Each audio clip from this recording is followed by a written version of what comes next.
मोदी चंदा चोर है, आज तक आपने उनको मोदी चंदा चोर है, नहीं देखा होगा। मोदी चंदा चोर है, अरविंद जी आइए, मोदी चंदा चोर है। मोदी जी भ्रष्टाचार पर बात कर रहे हैं, लेकिन मोदी जी के घर से कुछ ही दूर पर मोदी चंदा चोर जैसे नारे लगाए जा रहे हैं। दोस्तों, कल प्रधानमंत्री नरेंद्र मोदी मेरठ के अंदर भ्रष्टाचार पर बात कर रहे थे, लेकिन कमाल की बात है ना दोस्तों, जो भ्रष्टाचार पर बात कर रहे हैं और जो दिल्ली से लेकर तमाम जगह पर बीजेपी के जरिए पोस्टर लगाया जा रहा है कि वो कहते हैं कि भ्रष्टाचारियों को बचाओ और मोदी कहता है कि भ्रष्टाचारियों को जेल भेजो। मेरी बात जो है एक पल्ले नहीं पड़ रही है दोस्तों, समझ में नहीं आ रहा है कि मैं मोदी जी की किस बात पर यकीन करूं। मोदी जी कहते हैं कि भ्रष्टाचार को मोदी जेल भेजता है, भ्रष्टाचारियों को वो बख्शेंगे नहीं, छोड़ेंगे नहीं, सारे भ्रष्टाचारी जेल के अंदर जाएंगे। लेकिन ऐसा कौन सा भ्रष्टाचारी है जो मोदी जी उनके पार्टी में आने के बाद भ्रष्टाचार उनका खत्म हो जाता है। खुद प्रधानमंत्री से लेकर बीजेपी के कई बड़े नेता जो पहले भ्रष्टाचार का बात करके इन नेताओं को पानी पी पी करके कोस रहे थे, आज वो बीजेपी में आने के बाद एकदम साफ सुथरे हो गए। नाम तो आपको याद ही होगा, ऐसे लंबी फहरिस्त है, लेकिन एक दो नाम आपको याद दिला दूं, जैसे कि हेमंत बिश्वा शर्मा, आज वो बीजेपी में जाकर सीएम बन गए हैं। अजीत पवार, जिसको भ्रष्टाचारी बोल बोल कर मोदी जी थकते नहीं थे, बीजेपी में आकर उप मुख्यमंत्री बन गए हैं। लेकिन फिर भी मोदी जी मंच से कहते हैं कि भ्रष्टाचारियों को जेल में डालूंगा।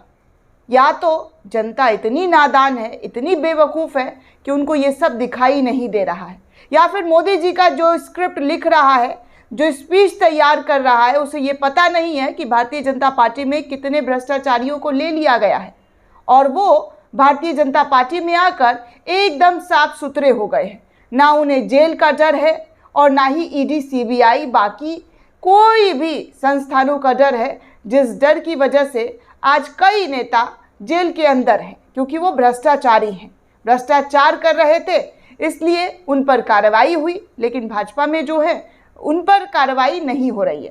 खैर, आपको बता दें कि प्रधानमंत्री आवास से कुछ दूर पर मोदी चंदा चोर के नारे लग रहे हैं। दोस्तों, आप इस वीडियो को सुन सकते हैं कि किस तरीके से पोस्टर बैनर लेकर ये लोग नारा लगा रहे हैं और मोदी जी भ्रष्टाचार पर बात कर रहे हैं। जब से चुनावी चंदा का मामला सामने आया है और बीजेपी को लेकर जो खबर निकल कर सामने आई है कि किस कदर बीजेपी को जो चंदा मिला है, हजारों करोड़ रुपए इस इलेक्टोरल बॉन्ड के जरिए मिला है, उस पर मीडिया में तो खामोशी है। और ऐसी खामोशी है दोस्तों कि मीडिया के जो लोग हैं, जो जो एंकर है, वो प्रवक्ता बन बैठे हैं। मेरी एक सलाह है, क्यों फालतू में आप पत्रकारिता का नाम बदनाम कर रहे हैं? क्यों आप इस तरीके का काम कर रहे हैं? इतना प्रेम, इतना प्यार है बीजेपी से तो ज्वाइन कर लीजिए। आराम से आपको पार्टी में प्रवक्ता के तौर पर as a spokesperson join करवा भी लिया जाएगा। टीवी पर बैठकर इस तरीके की हरकत रूबिका से लेकर तमाम लोग आए दिन करते हुए नजर आते हैं। आज भी रूबिका का एक वीडियो काफ़ी वायरल हो रहा है, जिसमें वो ये भूल ही गई हैं कि वो अपने घर में नहीं बल्कि टीवी स्टूडियो में बैठकर एंकरिंग कर रही है, पत्रकारिता कर रही हैं और कह रही है कि मैं अपने प्रधानमंत्री को डिफेंड करूंगी। तो फिर प्रवक्ता की ज़रूरत क्या है? आप डिफेंड कीजिए, आराम से कीजिए, टेलीविज़न पर बैठ जाइए खुद भी और बीजेपी के प्रवक्ता को भी बिठाइए। बाकियों की तो ज़रूरत है ही नहीं, क्योंकि आप दोनों एक दूसरे के लिए काफ़ी हैं। दोनों एक दूसरे की तारीफ़ करते थकेंगे नहीं। आपको बता दें दोस्तों कि मोदी के घर से कुछ देर बाहर जो है किस तरीके के नारे लग रहे हैं, जिसको वीडियो शेयर करते हुए तमाम लोग लिख रहे हैं। पुनीत कुमार सिंह लिखते हैं कि प्रधानमंत्री के आवास से कुछ दूर पर नारे लग रहे हैं, पूरे देश में शोर है, मोदी चंदा चोर है। इस तरीके से ये नाराबाजी जो है वो जमकर देखने को मिला है।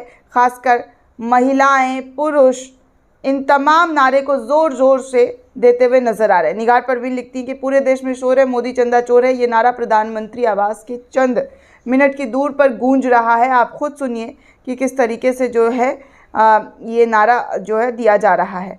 हालांकि दोस्तों, कल की जो तस्वीर आई, कल की जो इंडिया गठबंधन की रैली जो हुई दिल्ली के अंदर, महारैली जिसे कह सकते हैं, तमाम विपक्षी दल के नेता मौजूद रहे। उस रैली की भीड़ जो है कईयों की नींद उड़ा चुकी है। क्योंकि यहाँ पर भीड़ इस कदर उमड़ पड़ी थी जिसकी कल्पना शायद इन लोगों ने भी नहीं की होगी, इंडिया गठबंधन के लोगों ने, कि कहाँ इतना भीड़ आएगा इतनी गर्मी में।